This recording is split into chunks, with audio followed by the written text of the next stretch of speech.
Haleluya. Puji Tuhan kita bisa jumpa lagi dalam ibadah doa pagi di hari yang baru. Mari kita berdoa. Bapa di sorga, kami mengucap syukur pagi ini Tuhan berikan kami tubuh yang sehat. Kami awali hari ini dengan berdoa bersama. Kami mau mendengarkan firman Tuhan. Kami mau bersekutu dengan Tuhan. Dan kiranya ibadah doa pagi ini mendatangkan sukacita bagi kami sekalian, membuat kami semakin mengenal Engkau. Di dalam nama Tuhan Yesus Kristus kami berdoa. Haleluya. Amin. Puji Tuhan, saya bacakan ayat yang diambil dari Efesus pasal 4 ayat 26 mulai. Apabila kamu marah, janganlah kamu berbuat dosa. Janganlah matahari terbenam sebelum padam amarahmu. Ayat 27. Dan janganlah beri kesempatan kepada iblis. Sekali lagi saya bacakan. Apabila kamu marah, janganlah kamu berbuat dosa. Janganlah matahari terbenam sebelum padam amarahmu. Ayat 27. Dan janganlah beri kesempatan kepada iblis. Haleluya, saudara. Sifat iblis adalah penipu, pendusta. Iblis menyamar seperti domba. Dia juga menyamar seperti malaikat terang. Dan banyak orang Kristen yang dipedaya oleh iblis. Mereka masuk di dalam jebakan iblis. Mereka berbuat dosa karena ditipu oleh iblis. Ketika seorang telah percaya firman Tuhan, dia telah percaya Yesus sebagai juru selamat, bukan berarti dia sudah aman dari godaan iblis. Bukan berarti dia tidak perlu lagi berperang, sudah selesai. Bukan, saudara-saudara. Justru peperangan ini baru dimulai. Kita harus melawan segala perbuatan dosa yang datang menyerbu kita. Dan iblis berusaha mengambil bagian dalam kehidupan kita. Maka kita harus waspada. Kita harus melawan. Kita harus mengusirnya, saudara. Untuk itu kita harus rajin berdoa, kita harus rajin bersekutu dengan Tuhan, merenungkan firman, kita harus rajin beribadah dan bersaksi. Salah satu hal yang harus kita ingat, jangan meniru sifatnya iblis, yaitu dusta. Ini sepertinya nasihat yang tidak enak bagi orang Kristen. Tetapi betapa sering kita bertemu, betapa sering kita melihat orang-orang Kristen yang terbiasa berkata bohong, yang terbiasa berdusta dengan macam-macam cara. Ada kalanya tidak disengaja dia berbohong. Ada kalanya dia sengaja berbohong. Tetapi lama-kelamaan yang tidak biasa berbohong menjadi terbiasa berbohong. Dan ini harus kita hindari. Ini mulai masuk dalam jeratnya iblis. Saudara, kita ingat iblis adalah bapa pendusta. Dengan dusta, iblis meniru. Dengan dusta, dia menipu. Dia menyesatkan Adam dan Hawa. Manusia yang diciptakan Allah sempurna. Tetapi akhirnya mereka berbuat dosa karena ditipu oleh iblis. dosa masuk ke dalam dunia dan iblis masih tetap berdusta kepada manusia dengan memberitahukan bahwa manusia dapat berdosa tanpa dihukum. Nah, ini adalah roh penipu.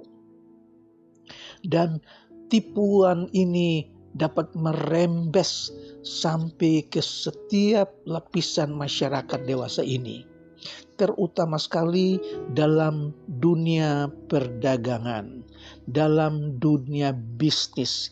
Itu seperti sudah terbiasa berbohong, saudara. Roh dusta juga telah nampak, telah masuk ke dalam dunia hiburan. Begitu berapa banyak orang yang telah rusak rumah tangganya, rusak kesehatannya, rusak keuangannya karena ditipu oleh si iblis melalui dunia hiburan. Bahkan dunia politik, bahkan secara besar-besaran. Untuk itu kita harus berusaha untuk dapat berkata benar. Tidak fair jika kita sudah diselamatkan, kita sudah menjadi orang percaya, tapi kita masih berbuat curang melalui perkataan dusta. Nah, banyak sekali kita dapati dosa yang mulai bukan hanya dengan tipu, bukan hanya dengan dusta, tapi juga berdosa dengan kemarahan. Saudara, orang percaya harus dapat menguasai mulut terhadap perkataan-perkataan kotor. Dalam keadaan yang sangat marah, kita tidak dapat berpikir jernih, kita tidak dapat berpikir dengan baik. Tetapi dalam beberapa hal kita boleh marah demi kebaikan. Misalnya marah terhadap dosa.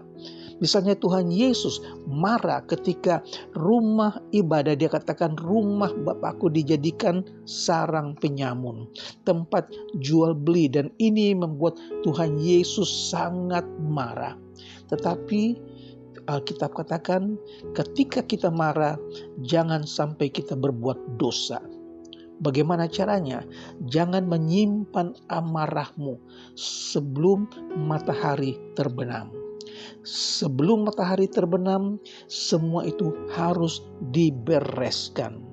Kita harus bisa tidur dengan tentram, dengan nyenyak, saudara. Jadi boleh marah terhadap dosa. Dan jangan sampai seorang menjadi lemah terhadap dosa. Jangan sampai seseorang menjadi lembek terhadap dosa. Kita harus tegas, kita harus berani, dan kita harus hindari kemarahan yang berlebihan, kemarahan yang tidak terkendali, kemarahan yang meluap-luap, yang tidak dapat kita kuasai. Untuk itu, jangan menyimpan amarahmu terlalu berlama-lama sehingga itu menjadikan dosa buat saudara. Kita harus tidur dengan hati yang tenang demi kesejahteraan rohani kita sendiri. Kita tidak boleh menjadi pemarah, saudara-saudara. Kita tidak boleh terlalu sering marah, terlalu mudah tersinggung kepada orang lain. Ayat 28 dikatakan, pencuri jangan mencuri lagi. Orang Kristen adalah orang yang memberi, bukan yang mencuri. Apa yang dia miliki, dia peroleh dari hasil kerja keras, bukan dari mencuri. Mencuri bukan hanya mengambil milik orang lain, tetapi membuat laporan palsu, membuat laporan yang tidak benar, itu juga sama dengan mencuri. Misalnya, membuat laporan pajak kekayaan. Ini sudah menjadi rahasia umum. Banyak orang yang salah membuat surat pajak. Banyak orang yang mencuri, yang berbohong, saudara-saudara. Kehidupan Kristen adalah kehidupan yang jujur. Kita jujur kepada Allah, kita juga jujur kepada manusia. Dan dalam dunia perdagangan pun kita harus dapat menunjukkan kejujuran kepada Allah dan juga kepada manusia. Kita harus dapat berkata benar. Jangan sampai seorang Kristen tidak dapat menahan diri dalam hal kejujuran, sehingga dia didapati sebagai pencuri. Pasal 4 ayat 29, janganlah ada perkataan kotor keluar dari mulutmu, tetapi pakailah perkataan yang baik untuk membangun, di mana perlu, supaya mereka yang mendengarnya beroleh kasih karunia. Kita diingatkan agar kita menggunakan tutur kata yang sopan, bukan perkataan yang tidak senonoh dan yang tidak berguna, seperti ciri khas orang-orang duniawi, saudara-saudara. Dewasa ini tujuan kita berbicara adalah untuk membangun, untuk menolong, dan untuk mendatangkan faedah, serta membuat orang menjadi gembira, membuat orang menjadi senang ketika mereka mendengarkan tutur kata kita. Mulut seorang Kristen harus disucikan sehingga perkataan-perkataannya adalah perkataan-perkataan yang sehat dan yang baik. Kiranya Roh Kudus memberkati kita dalam kehidupan kita sehari-hari, sehingga apa yang keluar dari mulut itu timbul dari dalam hati kita.